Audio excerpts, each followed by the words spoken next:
Muito bem, nós vamos dar início então à nossa aula de escola dominical. Como você pode perceber, nós estamos aqui online, os membros da nossa igreja estão recolhidos nos seus respectivos lares, nas suas casas. Estamos aqui atendendo às reivindicações e orientações das nossas autoridades constituídas.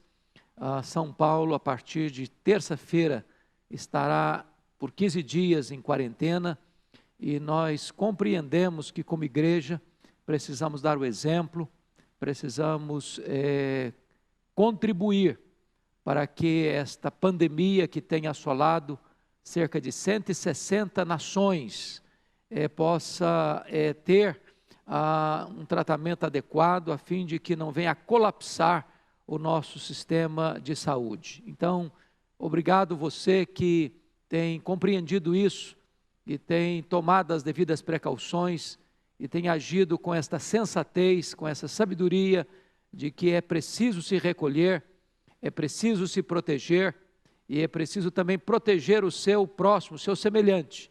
Então, é a hora de todos nós nos unirmos e todos nós darmos a nossa cota de colaboração.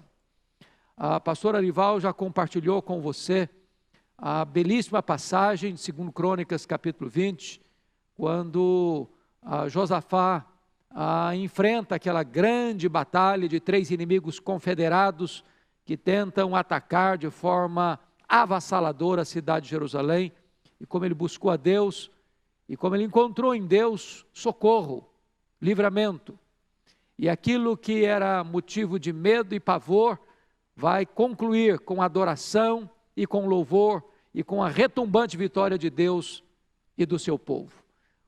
Estou de pleno acordo com o que o pastor Arival disse agora há pouco. Tenho plena convicção de que o propósito de Deus há de trazer à igreja cristã no Brasil e no mundo um grande quebrantamento, quem sabe uma grande experiência de reavivamento espiritual. Ao reconhecermos que o poder do homem é limitado e ao reconhecer também a nossa fragilidade humana, mas entendendo que nessas situações adversas, Deus continua sendo Deus, a nossa única esperança. Convido você para abrir sua Bíblia comigo na carta de Paulo aos Filipenses. Carta de Paulo aos Filipenses, no capítulo 4, e eu quero ler com vocês dos versos 6 ao verso 9. Então, você que está aí na sua casa, pegue a sua Bíblia, por favor, ligue o seu smartphone aí no aplicativo onde você tem a sua Bíblia, e vamos ler juntos, vamos acompanhar esta leitura e depois a exposição desse texto. Paulo estava preso na cidade de Roma, na sua primeira prisão, isso por volta dos anos 61, 62, quando ele escreveu esta carta aos Filipenses. E aqui no último capítulo desta carta, ele diz assim no verso 6, não andeis ansiosos de coisa alguma. Em tudo, porém, sejam conhecidas diante de Deus as vossas petições, pela oração e pela súplica, com ações de graças. E a paz de Deus, que excede todo o entendimento, guardará o vosso coração e a vossa mente em Cristo Jesus. Finalmente, irmãos, tudo o que é verdadeiro, tudo o que é respeitável, tudo o que é justo, tudo o que é puro, tudo o que é amável, tudo o que é de boa fama, e se alguma virtude há, e se algum louvor existe, seja isso que ocupe o vosso pensamento. O que também aprendestes, e recebestes, e ouvistes, e vistes em mim, isso praticai, e o Deus da paz será convosco. Bom, o apóstolo Paulo está tratando aqui de um assunto que é a agenda do dia do brasileiro, nesses dias de uma comoção nacional, em virtude dessa pandemia que surgiu na China, dali vai para o Irã, dali se espalha para outros países asiáticos, chegando na Europa, chegando na América do Norte, chegando agora na América Latina, já chegando também na África e hoje já atingindo mais de 160 nações do mundo. É o problema da ansiedade. Esse é um problema tão comum, tão democrático, que atinge pessoas de todas as classes, de todos os estratos sociais, de todas as faixas etárias, de todos os credos religiosos. Eu não sei como é que você está lidando com este problema aí dentro da sua casa. Talvez o medo, que nós chamamos talvez aqui de ansiedade ou preocupação. Os empresários estão preocupados, e com certa razão. Seus produtos não estão sendo escoados. Os compromissos com os seus empregados, como é que salda, como é que cumpre, como é que atende essa agenda. Os trabalhadores estão preocupados. Se os seus patrões não conseguem escoar os seus produtos, será que o seu emprego vai ser mantido? Talvez você que trabalha aí na informalidade está preocupado, porque você não pode sair para vender os seus produtos e também não encontra ninguém na rua para comprá-los. Talvez você que está aí em casa preocupado, porque você tem pessoas idosas que são mais vulneráveis a um contágio de uma epidemia e pandemia como esta. Talvez você está aí ansioso e preocupado com os desdobramentos dessa crise, até onde ela vai, até quando ela vai, o que vai ser depois. É natural que nós fiquemos às vezes aflitos e angustiados, ansiosos e até preocupados com aquilo que nós não conseguimos administrar. E eu queria então olhar esta passagem com você e ver, à luz do que está escrito, como vencer esta ansiedade. Primeiramente, vamos entender o que é ansiedade. Não andeis ansiosos, diz Paulo.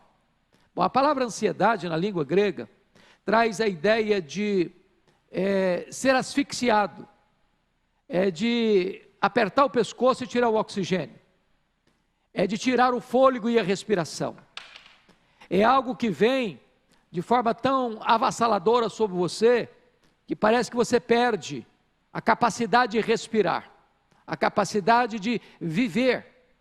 E essa é a palavra que Paulo está usando aqui, não andeis ansiosos.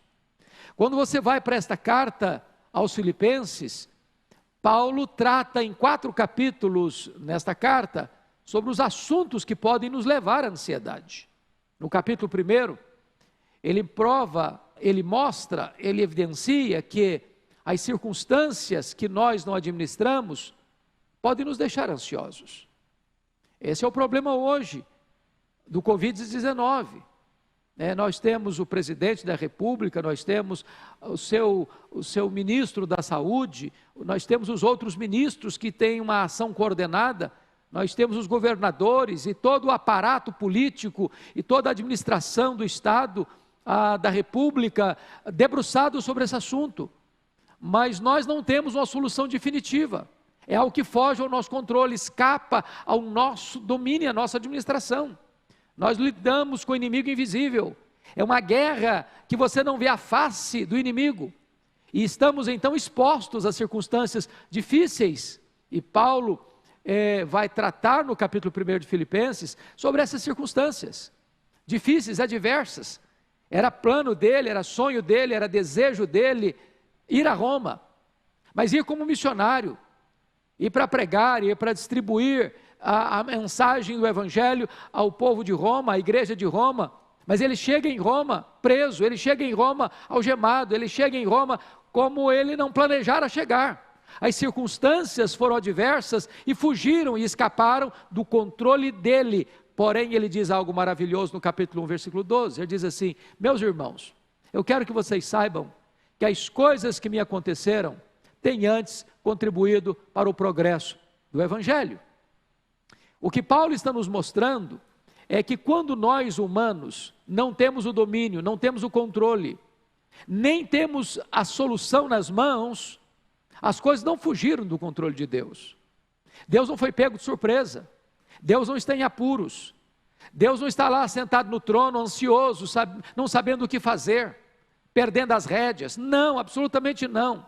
O que nós cremos é que, por mais dolorosa que seja essa providência, Deus continua no controle. Deus sabe o que está fazendo. E Ele não há de permitir que nada aconteça sem que isso redunde em glória para o seu nome, em progresso para o Evangelho, em bênção para as pessoas. Nós cremos nisso. O apóstolo Paulo enfrentou tantas dificuldades na sua caminhada. Ele foi perseguido em Damasco, ele foi rejeitado em Jerusalém, ele foi esquecido em Tarso, ele foi apedrejado em Listra, ele foi açoitado em Filipos, ele foi escorraçado em Tessalônica, ele foi enxotado em Bereia, ele foi chamado de tagarela em Atenas, ele enfrentou problemas de oposição em Corinto, a ponto de chamá-lo de impostor, enfrentou feras em Éfeso, ele foi preso em Jerusalém, ele foi completamente acusado em Cesareia, ele enfrentou um naufrágio para Roma, ele foi picado por uma cobra em Malta, ele chega em Roma preso e algemado, mas ele diz assim: eu quero que vocês saibam de uma coisa, as coisas que me aconteceram têm antes contribuído para o progresso do Evangelho.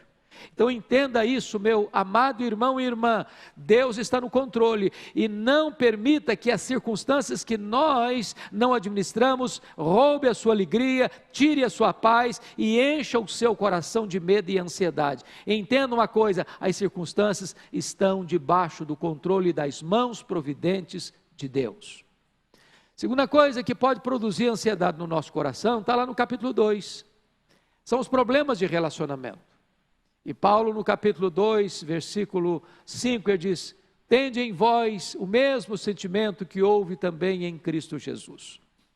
Sobretudo nessa hora em que as famílias estão, de certa forma, em quarentena, é curioso isso, porque nós estamos vivendo um mundo de tanta mobilidade, e cada um com a sua agenda, cada um com o seu horário, cada um com o seu compromisso, e às vezes a família sai de casa cedo, retorna para casa tarde, e não há diálogo, e não há conversa, e não tem tempo para estar juntos, e o fato de estar junto agora vai ser um aprendizado, ou um reaprendizado, porque pode gerar estresse, pode gerar conflito, pode gerar tensão, até porque todos estão, de certa forma, com a carga emocional muito grande.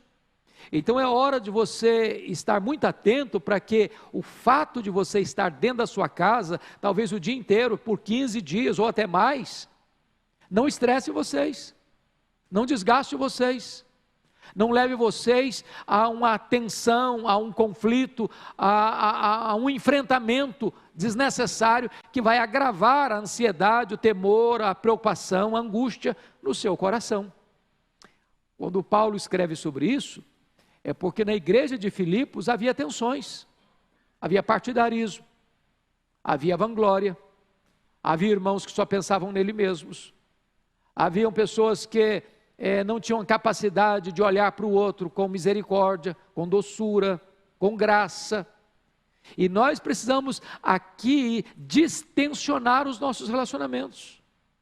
Nós precisamos aqui olhar para a vida com os óculos do outro, com as lentes do outro, para que nós não sejamos egoístas e não queiramos que o mundo gire ao nosso redor. Você, eu, não somos o centro do universo. A linha de comportamento cristão é Deus primeiro, depois o outro, só então eu. Então Deus vem em primeiro lugar, depois vem o outro, depois o eu, porque se você colocar o eu na frente, você vai ter tensão dentro da sua casa, você vai ter motivos de ansiedade aí dentro do seu lar. Então Paulo está dizendo, não andeis ansiosos. Mas no capítulo 3, Paulo vai mostrar uma outra razão para gerar ansiedade no nosso coração, que é a preocupação com as coisas materiais. Ele diz isso lá no capítulo 3, verso 19, algumas pessoas só se preocupam com as coisas terrenas, e eu sei que este é um momento de grande angústia.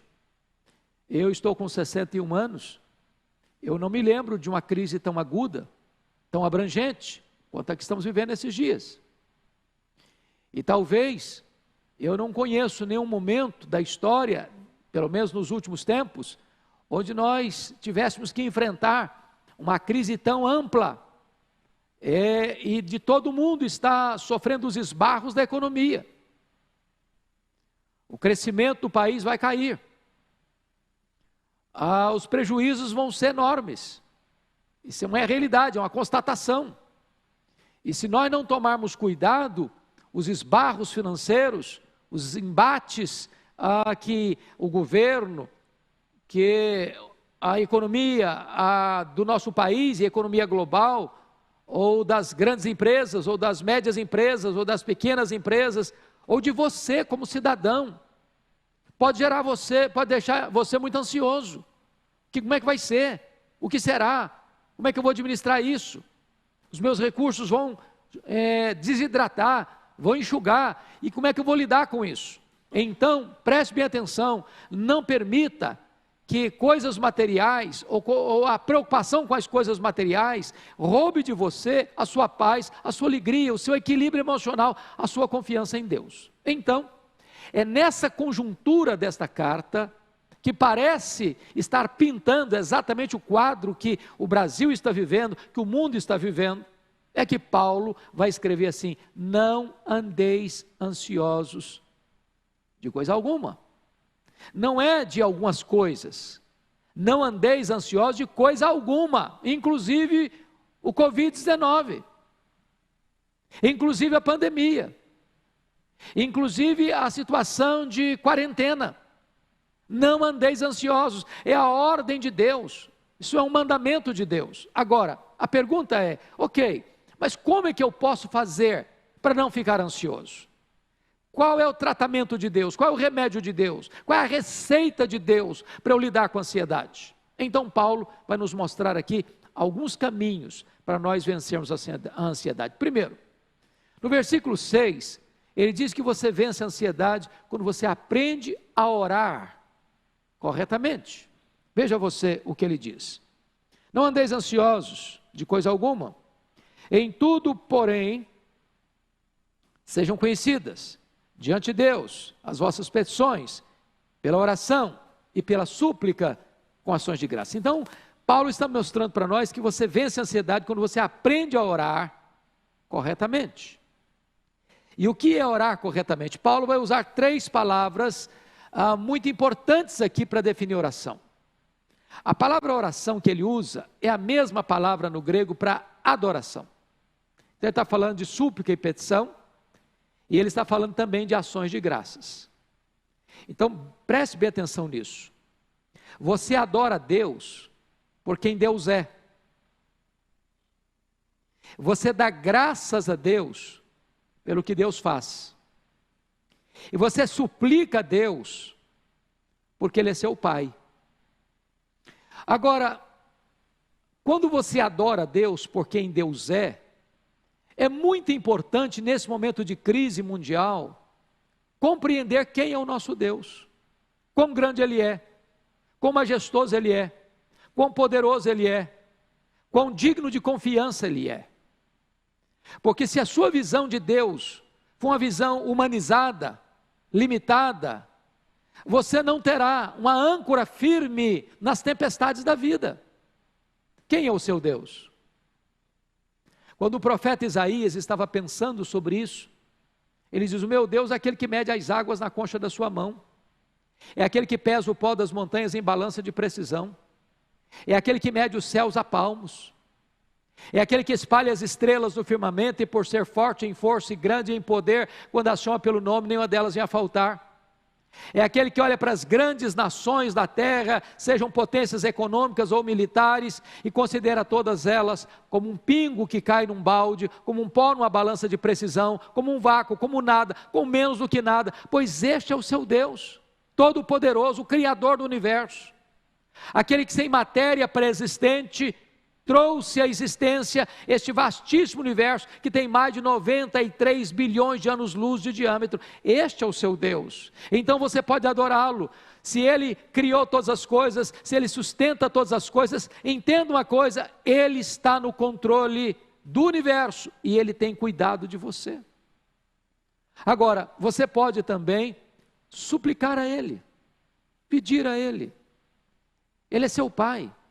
Antes que a palavra chegue à sua boca, Ele já a conhece. Ele escuta não só suas palavras, Ele escuta os seus gemidos, os seus soluços.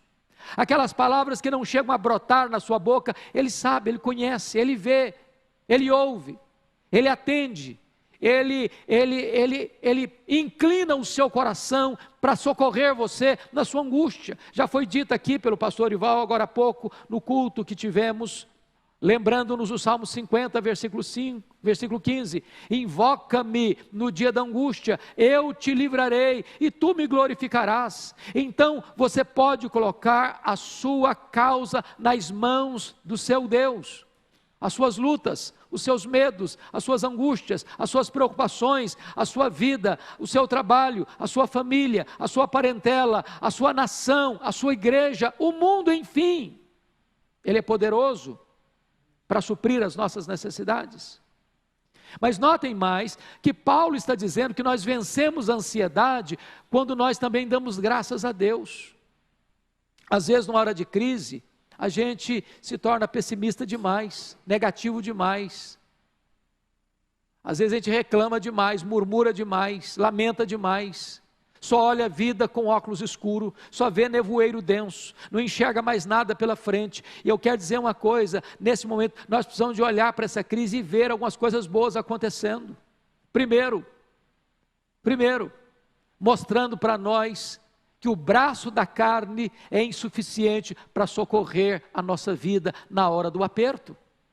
O dinheiro não é suficiente, o poder político não é suficiente, as armas nucleares não são suficientes, a ciência em si não é suficiente. Então tudo que o homem tem nas suas mãos é um recurso limitado. Nós precisamos entender isso, para que o homem não queira se elevar, para que o homem não queira se engrandecer, para que nós não nutramos na alma este sentimento de idolatria do humanismo. O homem precisa baixar a guarda e reconhecer que ele é homem e Deus é Deus. Que coisa boa está acontecendo, é você poder parar e entender o valor da sua família, de você se reunir como família, de você estar junto como família, de você botar o assunto em dia, de você conversar um pouco mais, de você chorar um pouco mais junto, se alegrar um pouco mais junto, estar um pouco mais junto, para você buscar Deus, para você orar a Deus, para você reunir sua família e entender o valor que ela tem para você.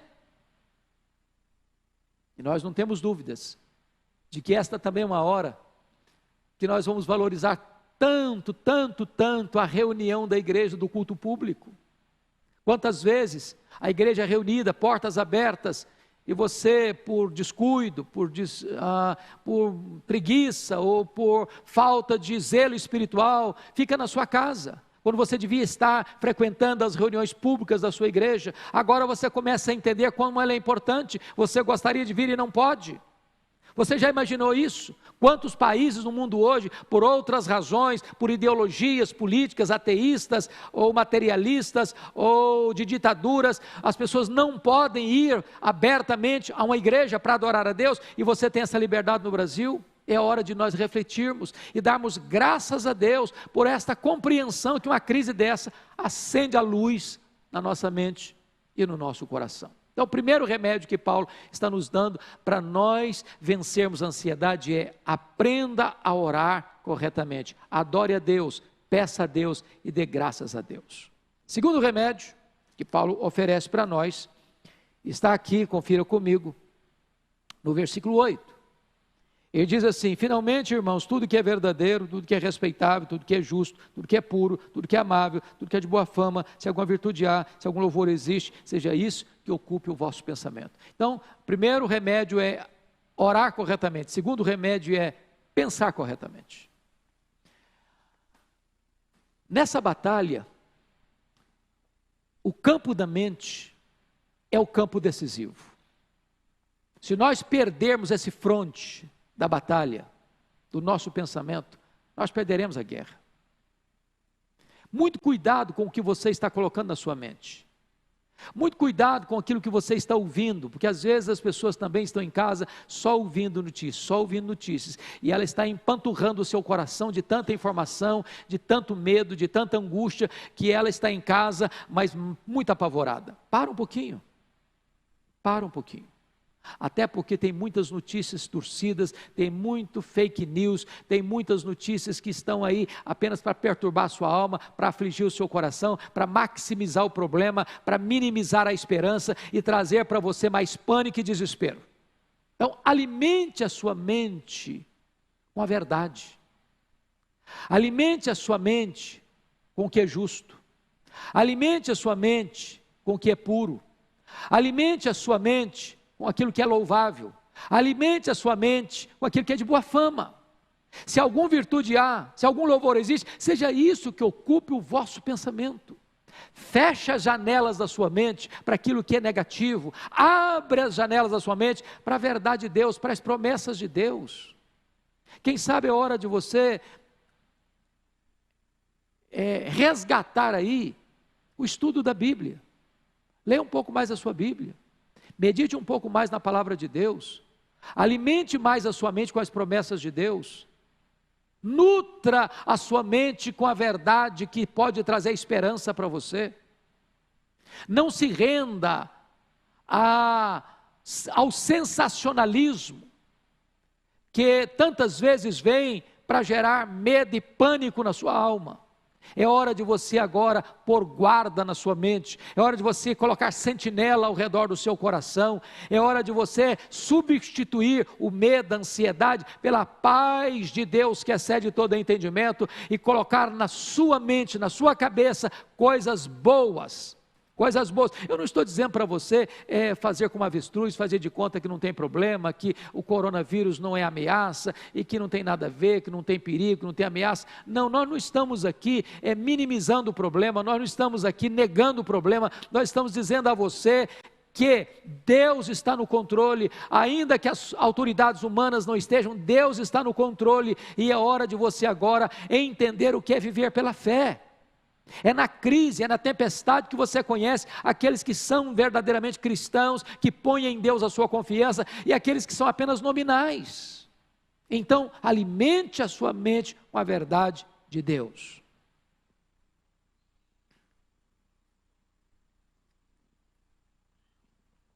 Mas em terceiro e último lugar, como é que você pode vencer a ansiedade? Primeiro, orando corretamente. Segundo, pensando corretamente. Terceiro, agindo corretamente. Olha o versículo 9. Está escrito o seguinte: o que também aprendestes, e recebestes, e ouvistes, e vistes em mim, isso praticai, e o Deus da paz será convosco. Nós precisamos conhecer a verdade, mas nós precisamos, sobretudo, praticar a verdade. Conhecer é fundamental, é o primeiro passo, mas não fica aí. Se você apenas conhecer e não colocar isso em prática, isso não vai ajudar você na hora da crise. É preciso que você comece a viver, a pôr em prática aquilo que você sabe. A nossa fé não é mística, a nossa fé não é uma fantasia. A nossa fé não é uma ficção, não é uma quimera, não é um sonho translocado. A nossa fé está ancorada num objeto que não se abala, é o próprio Deus. Então, é hora de você crer que o que Deus promete na sua palavra, Ele cumpre. Que o que Ele diz é digno de inteira confiança. Então, agora é hora de você pôr em prática aquilo que você já viu, aquilo que você já ouviu, aquilo que você já aprendeu. Então põe isso em prática agora e descanse o seu coração. Aquiete a sua alma. Não permita que a ansiedade estrangule você.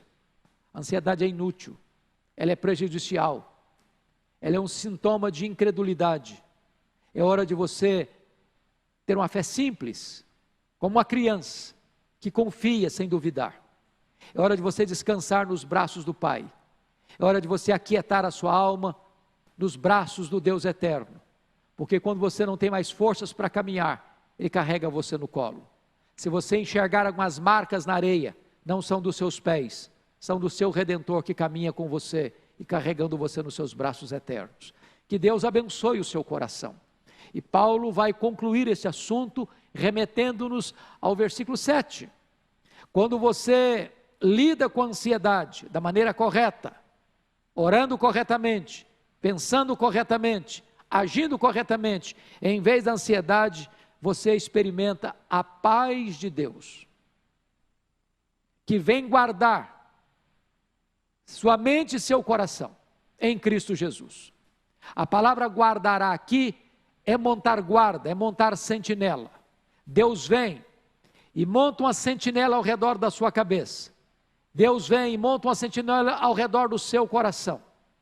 E quando a ansiedade tenta entrar, quando a ansiedade tenta furar esse bloqueio, quando a ansiedade vem para atacar você pelos flancos da sua vida, a paz de Deus, ela que está guardando a cidadela da sua mente e a cidadela do seu coração, a sua razão e o seu sentimento, ela protege você, ela guarda você, e você então não é atingido pela ansiedade estranguladora.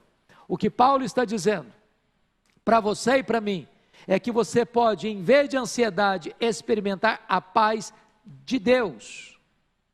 E lá no versículo 9, ele diz que você terá também a companhia, a presença do Deus da paz. Então você terá a paz de Deus e você terá o Deus da paz com você.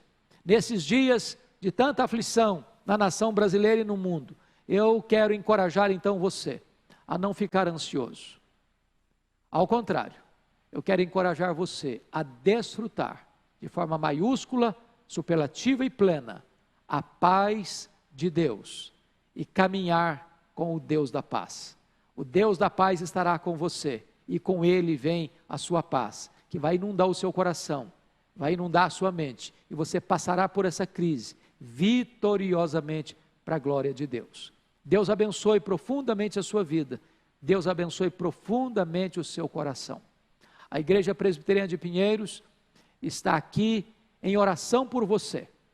Nós não estamos tendo os cultos públicos, mas pastor Arival, a equipe pastoral que o acompanha, a liderança que o acompanha, esta igreja está de plantão em oração por você, desejando que Deus abençoe sua vida e abençoe a sua família. Eu sei que tem pessoas que nos acompanham das mais diversas partes do mundo. Nós estamos aqui também de plantão, orando por vocês, que estão em outras nações, orando para que Deus sustente vocês, guarde vocês, proteja vocês e dê a vocês toda a paz que excede todo entendimento. Eu quero orar agora em favor de vocês, e depois dessa oração, nós teremos um pequeno intervalo, e retornaremos para o culto das 19 horas, e contamos com a sua presença conosco. Então nós vamos orar, onde você está aí, ore conosco por favor.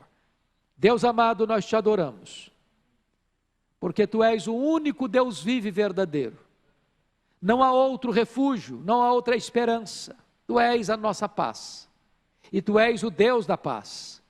E a Tua paz agora, Senhor, está aqui para ser derramada no nosso coração, para guardar a nossa mente, guardar o nosso coração, a nossa razão e a nossa emoção.